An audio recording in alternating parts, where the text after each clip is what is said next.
خلاف مزاج واقعات کا پیش آنا،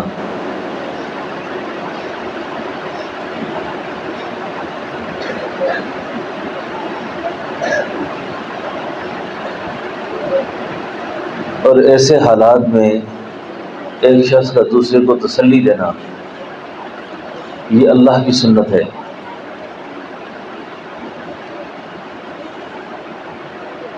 آزمائش اور پریشانی جو ہے کسی بھی شخص پر آ جائے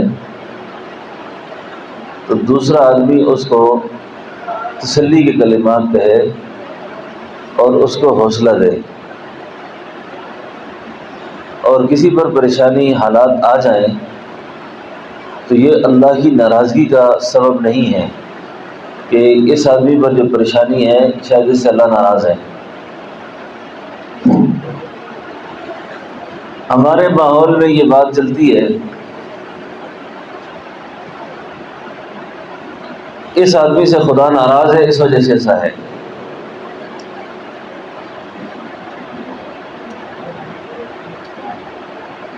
اب اللہ کے جو رسول تھے، اللہ کے جو نبی تھے، ان سے تو خدا ناراض نہیں تھا،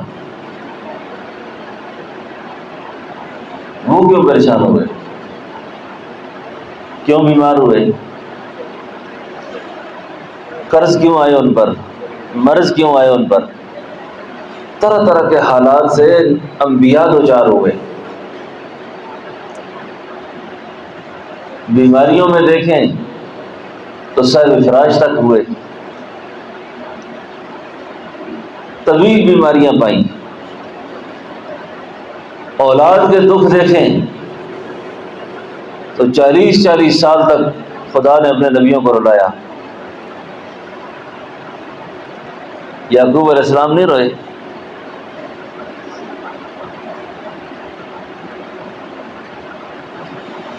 تو آزمائش کا آنا یہ ناراضگی کا سبب نہیں ہے کہ اللہ اس وجہ سے ناراض ہو گیا اس سے، بلکہ یہ رفع درجات کا سبب ہے۔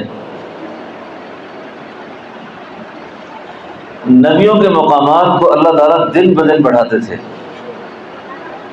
انبیاء کے مقامات دن بدن بڑھتے تھے، اور حدیث میں آتا ہے کہ کسی شخص پر کسی اعتبار سے بھی اگر کوئی پریشانی آ جائے، قرض آ جائے، مرض آ جائے، اب آپ حیران ہوں گے انسان کو عزت نفس کتنی عزیز ہے، اور کوئی کسی کی عزت پر نشان لگا دے کہ یہ بدکار ہے،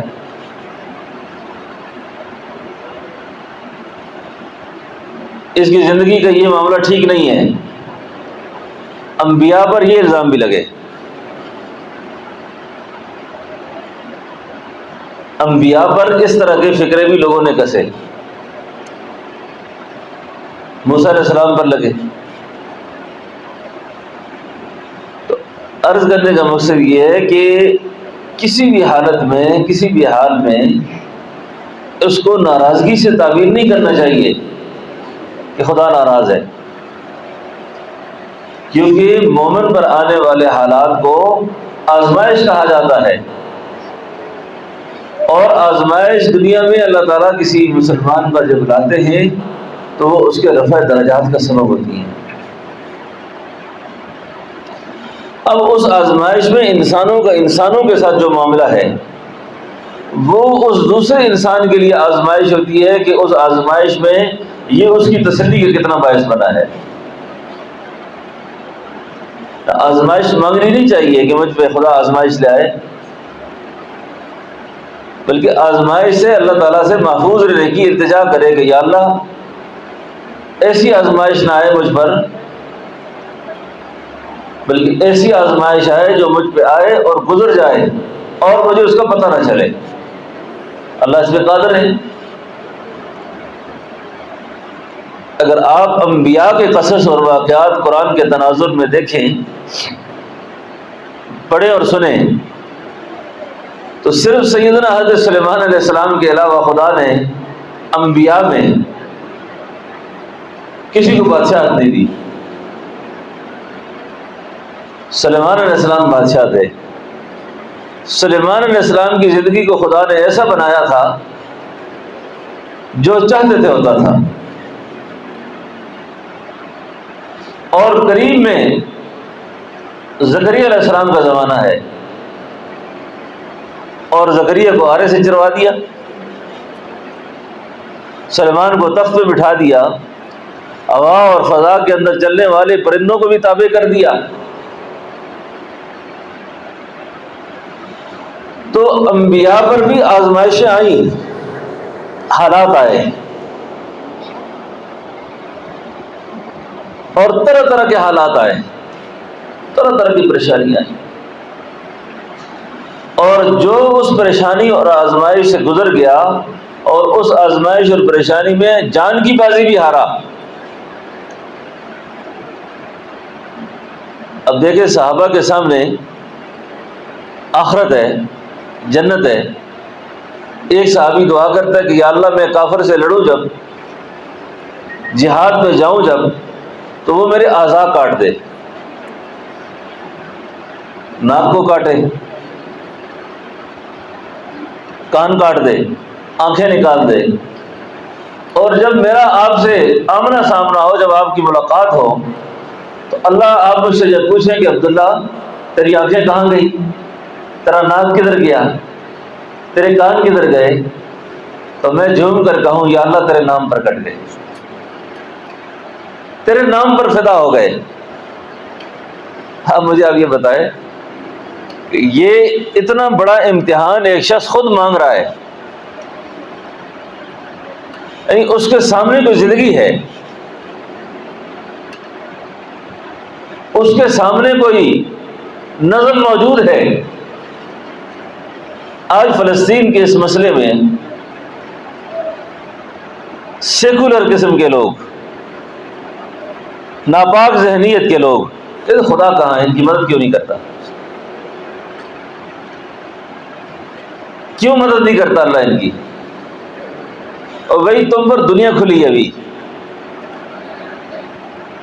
بلڈنگیں کھلی ہوئی ہیں، پلازے اور محلات کھلے ہوئے ہیں، پیسہ کھلا ہوا ہے، اس لیے موت کا خوف پیدا ہو گیا. بدقسمتی کی علامات میں سے ایک علامت یہ ہے کہ حب الدنیا و کراہیت الموت، دنیا اس پر ٹوٹ کر محبت کرنا اور موت سے گھبرانا. اور جس وقت بندہ زندگی اور موت کے فاصلوں کو برابر کر دے، یہ طے کر دے کہ موت کے بعد کچھ اور نہیں ہے، پھر موت اس سے بھاگتی ہے. سیدنا حضرت خالد بن ولید کتنی جنگیں لڑی، کتنی جنگیں لڑی، جسم کے کوئی حصہ ایسا نہیں جہاں تلوار کی کٹ نہ لگی ہو، لیکن موت ان کو بستر پہ آئی ہے. تو خیر یہ بات عرض کرنے کا مقصد یہ ہے کہ ایک تو کسی بھی حالت میں، کسی بھی غم میں، کسی بھی پریشانی میں دوسرے مسلمان کے لیے بندے کو تسلی کا باعث بننا چاہیے، اس کو مزید غمگین نہیں کرنا چاہیے. یہ بندوں کو بندوں کے ساتھ ایسا معاملہ رہنا چاہیے. اور اللہ جب اپنے بندے کو پریشان کرتے ہیں تو اس کے ساتھ اس کو تسلی کے ایک مضمون دیتے ہیں، اور اس تسلی کے مضمون میں یہ بات ہوتی ہے کہ بھئی زندگی یہ نہیں ہے، اس کے بعد ایک زندگی آنے والی ہے. دیکھو آپ میں سے، مجھ میں سے، آج 2025 ہے، 2125 کو چھوڑو، 2125 سے بہت دور ہے. چند سالوں کے بعد آپ میں سے، مجھ میں سے کوئی نہیں ہوگا. ایک نئی دنیا آباد ہو گئی، نیا ماحول ہوگا، نیا نظام ہوگا سارا. اب زندگی تو مرنے کے بعد شروع ہو جائے گی. 70 صحابہ کے جنازے جب اٹھے نا تو مدینہ طیبہ میں کوحرام مچ گیا. اللہ کے حبیب نے ان قراء صحابہ کی شہادت پر ان کافروں کے لیے بد دعا کی. یہ میں وحی کی باتیں کر رہا ہوں، عقل کی باتیں نہیں ہو رہی ہے. بد دعا کی، 70 صحابہ کے جنازے پڑے گئے. اللہ کے نبی فجر میں قنوت نازلہ پڑھ رہے ہیں، عجیب سا ماحول ہے۔ اس قافلے کے جو کمانڈر ان چیف تھے، جو سالار تھے، وہ تھے حضرت عبداللہ بن زید انصاری۔ وہ شہید ہوئے، اور شہادت کی جو وجہ بنی نا، گمسان کی جو جنگ ہوئی،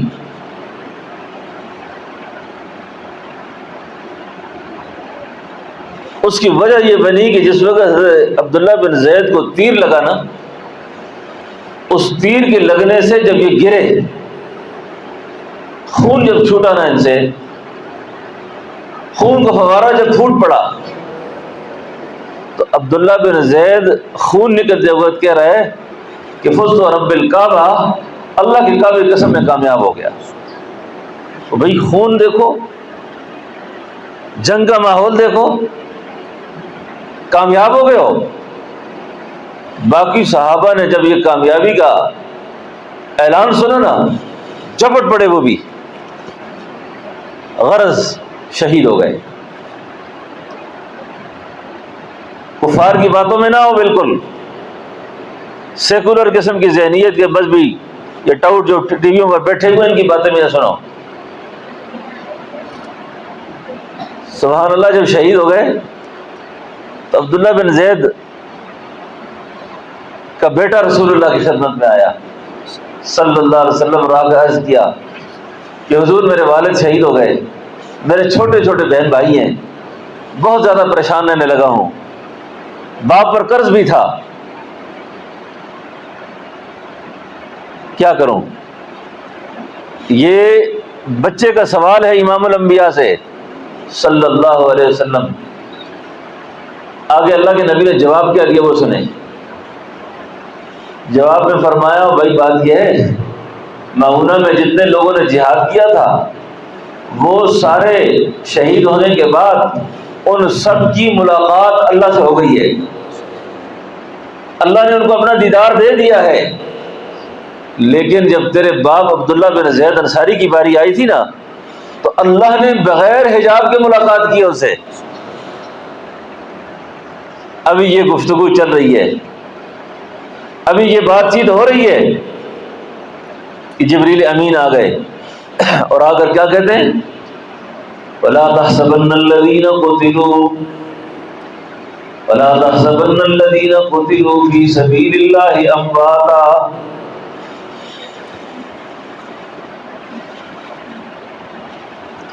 وَلَا تَحْسَبَنَّ الَّذِينَ قُتِلُوا فِي سَبِيلِ اللَّهِ أَمْوَاتًا بَلْ أَحْيَاءٌ عِندَ رَبِّهِمْ يُرْزَقُونَ۔ میرا محبوب پیغمبر، جو لوگ میرے نام پر مارے جائیں، جو لوگ میرے نام پر شہید کر دیے جائیں، ان کو میت نہ کہو، ان کو مردہ نہ کہو۔ اللہ کیا کہیں ان کو؟ فرمایا ان کو کہو بل احیاء، وہ زندہ ہو گئے، اور بعض زندگی تک ختم نہیں بلکہ ان کو میرے ہاں سے رزق بھی دیا جاتا ہے، ان کو رزق بھی دیا جاتا ہے۔ اور بھئی زندگی تو ختم نہیں ہوئی، ابھی زندگی کفار کی ختم ہو گئی، وہ برباد ہو گئے۔ جس نے کلمہ پڑھا وہ اس کی زندگی بن گئی۔ تو یہ کتنی بڑی تسلی ہے یہ کہ مرے نہیں ہیں۔ تو آزمائشوں پر، پریشانیوں پر، حالات پر اللہ کی طرف سے بھی تسلی اور مخلوق کو بھی تسلی دینی چاہیے۔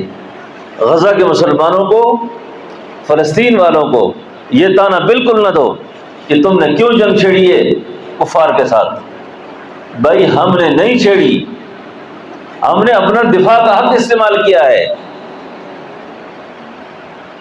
جنگ تو انہوں نے چھیڑی ہے، قبضہ تو وہ کرنا چاہتے ہیں،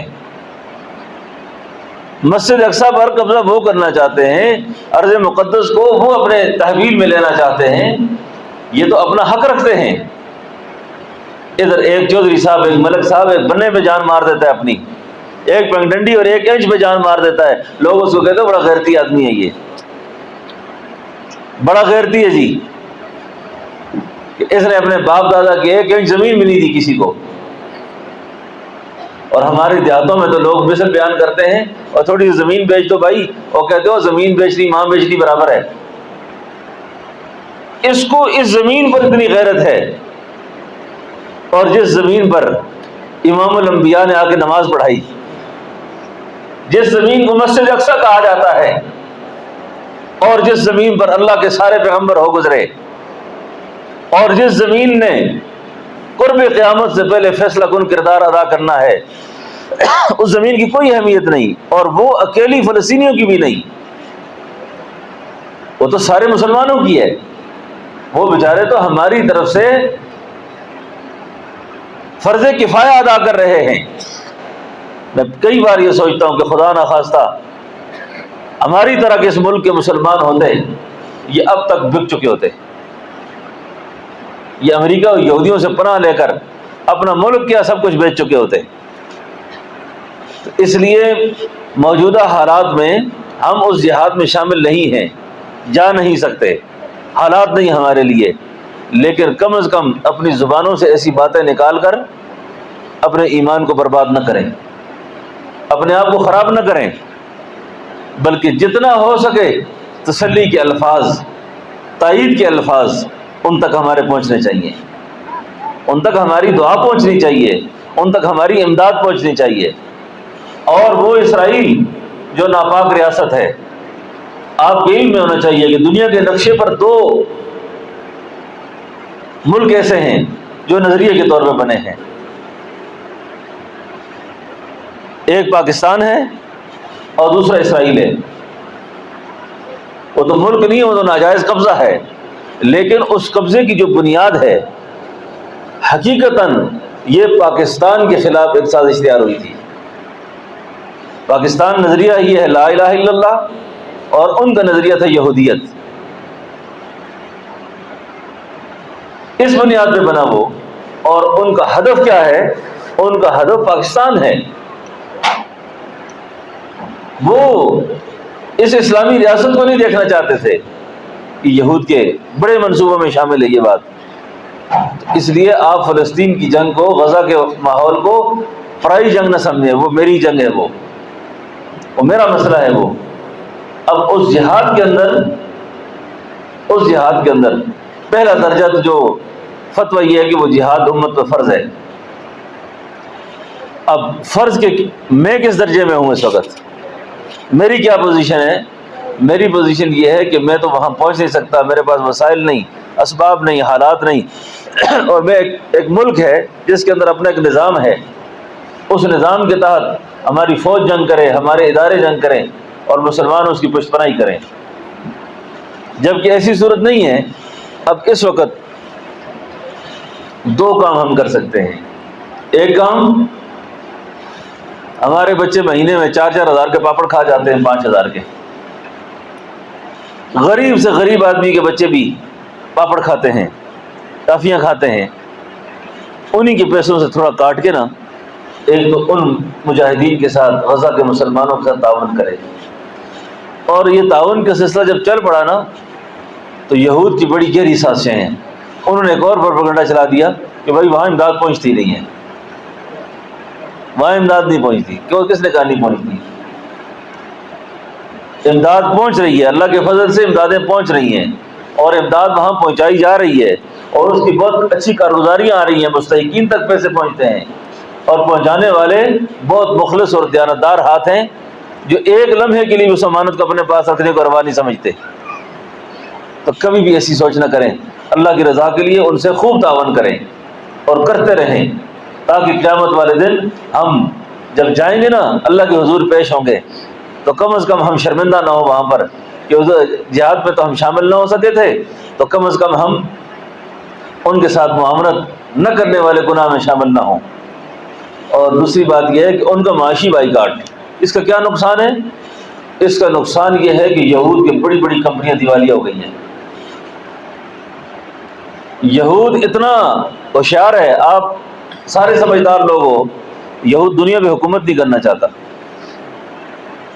یہودی صدر نہیں بننا چاہتے، وزیر اعظم نہیں بننا چاہتے، ان کی دلچسپی نہیں ہے یہ، کیونکہ صدر بننے میں، وزیر اعظم بننے میں، وزیر بننے میں بڑے بکھیڑے ہیں۔ لوگ روز دروازے کھٹکاتے، بھائی ہماری گلیاں پکی کرو، ہماری نالیاں ٹھیک کرو، ہمارے یہ کام کرو، ہمارے وہ کام کرو۔ انہوں نے آگے کر دیا عیسائیوں کو، معیشت پہ قبضہ کر لیا خود۔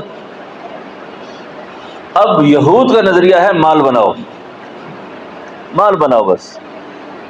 اب یہودیت کی تبلیغ بھی نہیں کرتے، یہودی کو اس بات سے بھی کوئی دلچسپی نہیں ہے کہ کوئی آدمی یہودی بن جائے، اور یہودی بن بھی جائے تو اس کو یہود کی مراد حاصل نہیں ہوتی، وہ اپنی نسل بھی اس طرح بڑھانا چاہتا ہے۔ ایک یہودی مر جائے نا، جب یہ جانباز کسی جگہ کارروائی کرتے ہیں، ایک یہودی جب مرتا ہے تو دنیا یہودیت کے اندر صفحہ ماتم بچ جاتی ہے کہ ہمارا ایک یہودی مر گیا، گویا 1,00,000 مسلمانوں کی شہادت سے وہ ایک یہودی کی موت کو بڑا مسئلہ سمجھتے ہیں، بڑا مسئلہ سمجھتے ہیں وہ۔ ایک تو یہود کا معاشی بائیکاٹ، یہود کی کوئی جی مسلمانوں کی چیزیں ٹھیک نہیں ہیں، یہودیوں کی کون سی ٹھیک ہیں؟ یہ جتنے آئل وائل استعمال کرتے ہو، چینی شینی استعمال کرتے ہو، سارے ڈاکٹر کہتے ہیں یہ سفید زہر ہے اور یہ پتہ نہیں کیا چیز ہے، یہ کیا چیز ہے، ہم عادی ہو گئے ہیں ان چیزوں کے۔ خالص طیب چیزیں کہیں بھی نہیں ہیں، نہ یہودیوں کے پاس ہے نہ مسلمانوں کے پاس ہے۔ اب یہ بات کرنا بھی کوئی بڑی کہ جی یہ بس یہودیوں کی مصنوعات ٹھیک ہوتی ہیں اور ان کی مصنوعات ٹھیک نہیں ہوتی۔ آپ اللہ کی رضا کے لیے بائیکاٹ کریں، آپ کے مہینے کے گھر کا جو راشن آتا ہے اس کے متبادل جتنی چیزیں ہیں وہ ساری استعمال کریں، اور یہود کی کوئی چیز استعمال نہ کریں۔ ایک یہ ہمارا حق، اور ان کے ساتھ مالی معاملت، دو باتیں اس کا بہت زیادہ خیال رکھیں۔ تو انشاءاللہ جب ہم ایسا کام کریں گے نا تو اس میں اللہ کی مدد ہمارے ساتھ آئے گی، اللہ کی نصرت ہوگی، اور ان تک ہمارا یہ محبت کا پیغام پہنچے گا کہ یہ لوگ ہماری وجہ سے ایسا کر رہے ہیں۔ اور باوجود اس کے کہ دنیا کے مسلم حکمران سب بے حسی اور بے غیرتی کا شکار ہوئے، لیکن غزہ کے مسلمان ساری امت کے مسلمانوں سے بہت خوش ہیں، اور پاکستان سے بہت زیادہ خوش ہیں، پاکستان سے بہت خوش ہیں، کیونکہ پالیسی ساز ادارے تو اور ہوتے ہیں، تو مسلمان چھوٹوں کو تو کوئی پالیسیوں کو پتہ نہیں کہ یہ بڑے لوگ کیا طے کرتے ہیں، وہ تو جذبہ ایمانی رکھتے ہیں، شجاعت رکھتے ہیں، دلیری رکھتے ہیں۔ تو بہرحال یہ اس موقع پر ان کی تسلی کا یہی ایک سامان ہے۔ تو اللہ سے دعا ہے کہ اللہ پاک ہمیں عمل کی توفیق دے۔ قرآن کریم کی جو آیت میں نے آپ سے مخاطب ہوا تھا پڑھی تھی، اس میں رسول اللہ کو ایک غم آیا تھا، اس غم کی تسلی کا مضمون اللہ نے بھیجا تھا، وہ میں دو باتیں اس پہ عرض کرتا ہوں۔ انا اعطیناک الکوثر، نرینہ اولاد رسول اللہ کی فوت ہوئی، آپ کی اولاد نہیں تھی، بیٹا کوئی نہیں تھا، آپ کے بیٹے فوت ہوئے، 4 بیٹے۔ تو کسی کو خدا اگر نرینہ اولاد نہ دے نا، بیٹے نہ دے، تو وہ بدقسمت نہ شمار کرے اپنے آپ کو کہ میں بڑا کو محروم ہوں۔ اللہ نے اپنے محبوب کو بھی نرینہ اولاد نہیں دی، جب آپ کیا چاہتے تو کیا نہیں مل سکتا تھا۔ نرینہ اولاد نہیں آپ کی، اور صدمہ آپ کو کیسے ملتا ہے کہ حضرت ابراہیم آپ کا بیٹا 18 مہینے کا ہوتا ہے، اور 18 مہینے کی عمر گھر میں جس بچے کی ہوتی ہے، اور وہ بچہ پورے گھر کی توجہ کا مرکز ہوتا ہے، ہر کوئی اس کے لاڈ پیار کرتا ہے، محبت سے دیکھتا ہے۔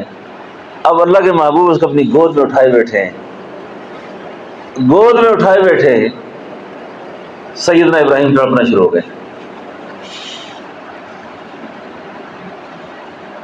موت کا عمل شروع ہو گیا۔ جب آپ فوت ہو گئے نا، اللہ کے نبی نے رونا شروع کیا، آپ کی آنکھوں سے موتیوں کی طرح آنسو نکلنا شروع ہو گئے، غمگین ہو گئے آپ۔ اب ایک طرف آپ کا یہ غم، دوسری طرف کفار میں سے ایک شخص گزر کے کہتا ہے کہ اگر آپ خدا کے پیغمبر ہوتے تو آپ کے بیٹے مرتے۔ کتنی سخت بات ہے یہ۔ اب بجائے تسلی دینے کے اور پریشان کیا آپ کو،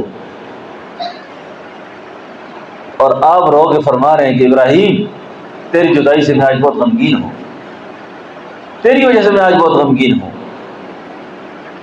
تو میری اگر بات آپ نے شروع میں سمجھ آئی ہو نا کہ کوئی آدمی غمگین رہے، پریشان رہے کسی وجہ سے، اولاد کی وجہ سے، تو وہ یہ نہ سمجھے کہ اللہ نے میرے ساتھ، میں اکیلے کے ساتھ یہ معاملہ ہے۔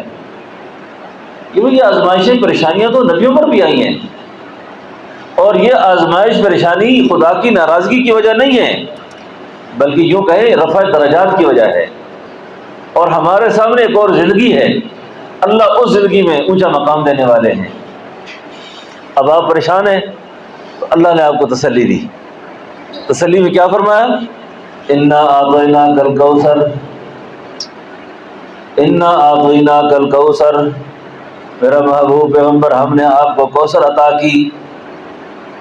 ہم نے آپ کو، کوثر کس کو کہتے ہیں؟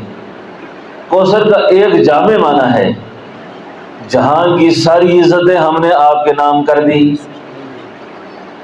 خیر کثیر عطا کر دی، ہم نے آپ کو حوض کوثر عطا کر دی۔ کون سی حوض کوثر؟ فرمایا جس سے ایک بار جنتی پانی پیئیں گے قیامت تک کا سارا زمانہ، جنت کا سارا زمانہ اس کو پیاس نہیں لگے گی، اس کو پیاس نہیں لگے گی۔ انا اعطیناک الکوثر، غم دیا تم کو، ہم قلب و جگر دیتے ہیں، ہم خار کے بدلے میں غنچہ تر دیتے ہیں۔ پہلے آگ لگا جاتے ہیں آ کر سینے میں، پھر بجھانے کو دیدہ تر دیتے ہیں۔ پریشانی دی ہے، غم دیا ہے، لیکن بدلے میں دیا کیا ہے؟ انا اعطیناک الکوثر۔ اب قیامت تک آنے والا مؤذن، اس کی اذان مکمل نہیں جب تک محبوب پیغمبر تیرا نام نہیں لے گا، اس کی نماز مکمل نہیں جب تک تیرا نام نہیں لے گا، اس کی عبادات قبول نہیں جب تک آپ کا نام نہیں۔ انا اعطیناک الکوثر، ہم نے آپ کو کوثر عطا کر دی۔ ورفعنا لک ذکرک، ہم نے آپ کے ذکر کو اونچا کر دیا، آپ کے ذکر کو بلند کر دیا۔ انا اعطیناک الکوثر، کتنا مقام دیا؟ میں خدا ہوں، تو مصطفیٰ ہے، مجھ پہ خدائی ختم، تجھ پہ مصطفیٰ ختم، میرے بغیر خدا کوئی نہیں، تیرے بغیر مصطفیٰ کوئی نہیں، یہ سارا مقام تجھے میں نے اس غم کے بدلے میں دیا ہے۔ انا اعطیناک الکوثر، اتنی بڑی شان۔ اب آپ سے میں کیا چاہتا ہوں؟ فصل لربک، اب اہمیت دیکھیے، فصل لربک، بس آپ نماز پڑھیے میرے لیے، ونحر اور قربانی کیجیے، ان شانئک هو الابتر، اور جن ظالموں نے آپ کو ابتر کہا ہے کہ آپ کی تو نسل ہی ختم ہو گئی، آپ کی تو نسل ختم ہو گئی، قیامت تک ان کفار کا نام لینے والا کوئی نہیں ہوگا، ہم آپ کی روحانی اور معنوی اولاد کو اتنا عام کر دیں گے کہ قیامت تک وہ آپ کے پس پشت بھی آپ پر جانوار کرنے کو تیار رہیں گے۔ انا اعطیناک الکوثر فصل لربک وانحر، یاد کریں اس کو، اے محبوب پیغمبر ہم نے آپ کو کوثر عطا کر دی۔ کوثر کا معنی ساری خیریں آپ کی ہیں۔ وَلَلْآخِرَةُ خَيْرٌ لَكَ مِنَ الْأُولَىٰ وَلَسَوْفَ يُعْطِيكَ رَبُّكَ فَتَرْضَىٰ أَلَمْ يَجِدْكَ يَتِيمًا فَآوَىٰ، میرا محبوب پیغمبر ذرا پیچھے جاؤ، یتیم تو رل جاتے ہیں، یتیموں کے ساتھ کیا کیا کہانیاں گزرتی ہیں، ہم نے تو آپ کو ٹھکانہ بھی دیا، ہم نے آپ کو عزت بھی بخشی، اور ہر آنے والے دن کی سعادت ہم نے آپ کے نام کی۔ اب کیا کہا؟ انا اعطیناک الکوثر، ہم نے آپ کو کوثر عطا کی، فصل لربک، آپ نماز پڑھیے، ونحر اور قربانی کیجیے، بس یہ دو باتیں بھی خیال رکھیں، نماز کا بھی خیال رکھیں، اور قربانی آنے والی ہے، قربانی کے لیے بھی ذہنی طور پر ابھی سے تیار ہوں، زندگی رہی تو اگلے جمعہ اس پہ بات کروں گا۔ ربنا تقبل منا انک انت